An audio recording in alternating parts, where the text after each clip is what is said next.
ನಾವು ಎಲ್ಲರೂ ಕೇಳ್ತಿರಲ್ಲ, ಎಲ್ಲರೂ ಪ್ರೇಕ್ಷೆ, ಯಾಕೆ ಒಳ್ಳೆಯವರಿಗೆ ಯಾಕೆ ಕಷ್ಟ ಜಾಸ್ತಿ? ಎಲ್ಲ ಒಳ್ಳೆಯವರಿಗೆ ಯಾಕೆ ಕಷ್ಟ ಜಾಸ್ತಿ? ಎರಡು ಉತ್ತರ ಇದೆ. ಗಜೇಂದ್ರ ಮೋಕ್ಷದ ಸಂದರ್ಭದಲ್ಲಿ ತಿಳಿಯಲೇಬೇಕಾದಂತಹ ಉತ್ತರ, ತಿಳಿಯಲೇಬೇಕಾದ ವಿಷಯ.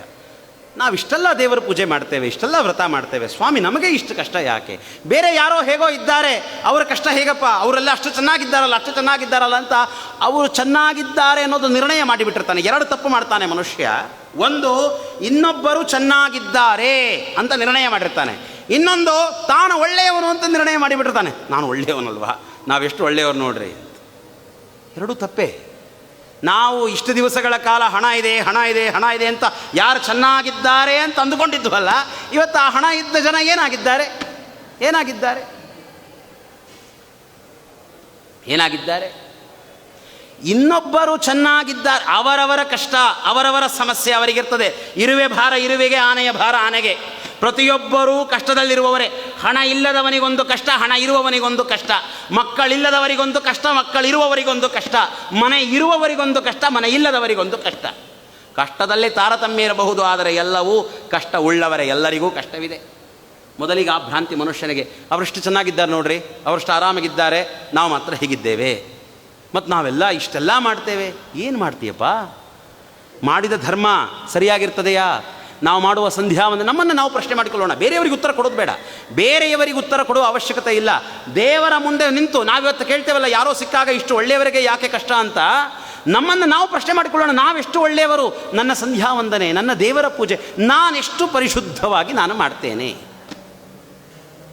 ದೇವರಿಗೆ ಕೊಂಡ ಹೂವನ್ನು ತಂದು ಪೂಜೆ ಮಾಡಿದರೆ ದೇವರ ಎದೆಗೆ ವಜ್ರಾಯುಧದಂತೆ ಹೊಡೆದಂತೆ.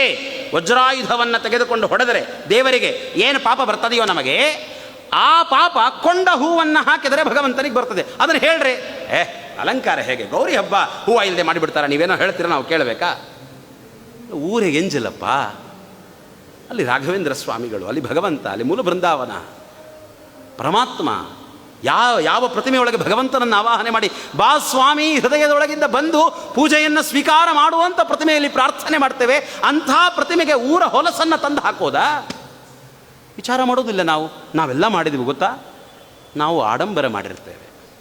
ಆಡಂಬರ, ಸಣ್ಣ ಪುಟ್ಟ ವಿಷಯಗಳಲ್ಲಿ ಎಡವುತ್ತೇವೆ. ನಾವು ತಪ್ಪು ಮಾಡ್ತೇವೆ, ಮೇಲಿಂದ ಮೇಲೆ ತಪ್ಪು ಮಾಡ್ತೇವೆ.